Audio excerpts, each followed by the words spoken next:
tempo podes guardar sem problema. Cuida bem da tua máquina, deixa tudo a brilhar. Aqui dentro há muito espaço, podes sempre voltar.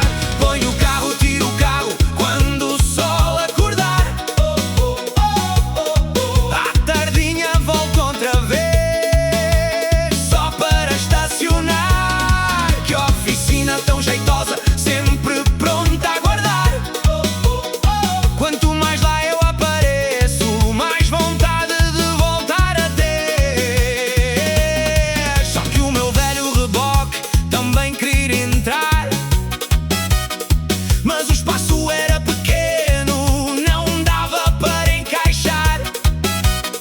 Ela riu e respondeu: não fiques preocupado, o importante é o carro ficar bem.